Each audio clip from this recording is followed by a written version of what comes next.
All right, let's talk about one of the most mysterious and intriguing characters in Blue Lock, EGO Jinpachi.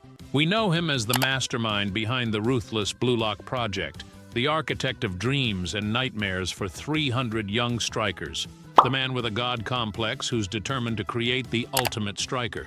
But what do we really know about EGO's past? Who is EGO Jinpachi, really? What drives this man to create a system so cutthroat, so merciless, that it forces players to abandon teamwork and embrace their inner ego? Is he a visionary, a madman, or something far more tragic? And why is he so obsessed with the idea of egoism in football? In this video, we're diving deep into the dark and sad story of EGO Jinpachi. We'll start with what the manga has revealed about him so far, and then we'll explore some fascinating theories about his past, his rivalry with Noah, his potential downfall, and why he never became a legendary player himself. And hey, if you're as obsessed with Blue Lock as I am, make sure to hit that subscribe button and turn on notifications. We've got a lot more content coming your way, and you don't want to miss it. All right, let's get into it. So from what we know in the manga, EGO Jinpachi wasn't always the cold, calculating mastermind we see today. Once upon a time, he was a soccer player himself, a rival, perhaps to none other than Noel Noah, the world-renowned striker. Imagine that, a young ego, full of ambition, standing on the same field as Noah, dreaming of greatness. But here's the question, what happened to that dream? Why is EGO now orchestrating a battle royale for strikers instead of being out there on the field himself? The manga gives us a few clues. In chapter 214, we learn that EGO was once a player, someone who had the potential to rival Noah. But something happened, something that changed the course of his life forever. Was it an injury that shattered his career? Was it a moment of failure so devastating that it changed him forever? Or was it something deeper, something darker? Let's start with the injury theory. EGO's physical appearance is a big clue here. He's always seen in a suit, never in a football kit. This could mean that he's no longer able to play, possibly due to an injury. Imagine this, a young EGO on the cusp of greatness, only to have it ripped away by a torn ligament or a misplaced step. The dream he'd built his entire life around, gone. Poof, just like that. But what if it wasn't physical? What if it was mental? What if EGO's ego, his unshakable belief in his own superiority, was his downfall? What if he couldn't handle the pressure, the expectations, and it broke him? Imagine the weight of knowing you could have been the best, but you fell short. That kind of regret doesn't just fade away, it festers, it transforms. And maybe, just maybe, that's what led EGO to create Blue Lock, a twisted way of living vicariously through the players he molds. Now let's talk about EGO's rivalry with Noel Noah. This is one of the most fascinating aspects of his backstory, and it's also one of the most tragic. From what we've seen in the manga, EGO and Noah were once rivals, possibly even teammates. They were both talented players with the potential to become legends. But while Noah went on to become the world's best striker, EGO's career took a very different turn. So what went wrong? One theory is that EGO was overshadowed by Noah. Maybe they were on the same team and EGO was forced to play a supporting role while Noah took all the glory. This would explain EGO's obsession with egoism. If he felt like he was held back by teamwork or selflessness, it makes sense that he would create a system that rewards selfishness above all else. Another theory is that EGO and Noah had a falling out. Maybe they were close friends or teammates who had a bitter rivalry, and their relationship deteriorated over time. This would add a layer of tragedy to EGO's story, as it would mean that his obsession with creating the ultimate striker is rooted in his own personal failure. But let's not stop there. What if EGO's story is even sadder? What if he wasn't just a rival to Noah, but a friend? A comrade who watched as Noah soared to the top while he was left behind. Imagine the bitterness of seeing someone you once stood shoulder to shoulder with achieve everything you ever wanted. Wouldn't that make you question everything? Wouldn't that make you want to tear down the system that failed you and rebuild it in your own image? EGO's philosophy is clear. Soccer is about the individual, not the team. But is that really his belief? Or is it a reflection of his own pain? A man who once believed in the beauty of teamwork, only to have that belief shattered by his own failures. It's almost poetic, isn't it?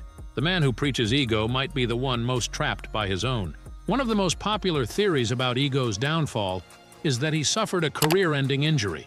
This would explain why he's no longer a player and why he's so obsessed with creating the ultimate striker. Think about it. If Ego was once a rival to Noah, he must have been incredibly talented. But if he suffered a serious injury, it would have cut his career short and left him unable to achieve his dreams. This would be a devastating blow for anyone, but especially for someone as ambitious as Ego. The injury theory also ties into Ego's philosophy of egoism. If he felt like his career was cut short because he wasn't selfish enough, maybe he played through an injury to help his team, or maybe he prioritized teamwork over individual glory, it would make sense that he would create a system that rewards selfishness over anything else. But let's dig deeper. What kind of injury could have ended Ego's career? In the world of football, injuries like torn ACLs, fractured bones, or chronic conditions like arthritis can end a player's career prematurely. If Ego suffered something like this, it would explain why he's no longer on the field. Another angle to consider is the psychological impact of such an injury. Imagine being at the peak of your career, only to have it all taken away in an instant. The frustration, the anger, the sense of loss. It's enough to change anyone. For Ego, this could have been the catalyst for his transformation into the cold, calculating mastermind we see today. But here's the thing. The manga hasn't confirmed anything about Ego's injury. It's all speculation at this point. However, there are some subtle hints that support this theory. For one, Ego's physical appearance is a big clue. He's always seen in a suit, never in a football kit. This could mean that he's no longer able to play, possibly due to an injury. Another clue is Ego's obsession with creating the ultimate striker. If he couldn't achieve greatness himself, maybe he can create someone who will. It's a twisted way of living vicariously through the players he molds, and it adds a layer of tragedy to his character. Of course, this is just one theory. There are other possibilities like Ego's rivalry with Noah or his own personal flaws. But the injury theory is a compelling explanation for his downfall, and it adds depth to his character. So, what do you think? Was Ego's career cut short by an injury, or is there more to his story? Let me know your thoughts in the comments below. Now let's talk about why Ego never became a legendary player like Noah. This is one of the biggest mysteries of his character, and there are a few possible explanations. One possibility is that Ego simply wasn't as talented as Noah. Maybe he was a good player, but not quite on the same level as the world's best striker. This would explain why he was overshadowed by Noah, and why his career never took off. Another possibility is that Ego's downfall was due to external factors. Maybe he was held back by his team, his coaches, or even his own mindset. If Ego was too focused on teamwork or selflessness, it's possible that he never reached his full potential as a player. But the most compelling explanation is that Ego's downfall was a combination of factors: his rivalry with Noah, a potential injury, and his own personal flaws. Whatever the case, it's clear that Ego's failure as a player is what drove him to create the Blue Lock project. And that's the real tragedy of Ego Jinpachi. He's a man who had the potential to be great, but something went wrong. And now he's determined to create the ultimate striker, not for the sake of football, but for his own ego. And then there's the question of legacy. Ego isn't just creating a striker, he's creating a monster. A player so driven by their own ego that they'll stop at nothing to win. But why? Is it because he wants Japan to win the World Cup? Or is it because he wants to prove something to himself? To Noah? To the world? Think about it. If Ego couldn't become the best, maybe he can create the best. Maybe Blue Lock isn't just a training program. It's his magnum opus, his way of saying, I may not have made it, but I can create someone who will. It's tragic, really. A man so consumed by his own unfulfilled dreams that he's willing to sacrifice hundreds of others to achieve them. Now let's bring in some real-life examples to add context. In football history, there are countless stories of players who had the potential to be legends, but fell short due to injuries, bad luck, or personal struggles. Take Marco van Basten, for example. He was one of the greatest strikers of his generation, but his career was cut short by a series of ankle injuries. Imagine the frustration of knowing you could have achieved so much more if not for your body failing you. Or consider Adriano, the Brazilian striker who was once dubbed the Emperor. He had all the talent in the world but struggled with personal issues and inconsistency. His career never reached the heights it could have, and he faded into obscurity. These stories remind us that talent alone isn't enough. It takes mental strength, resilience, and sometimes a bit of luck to become a legend.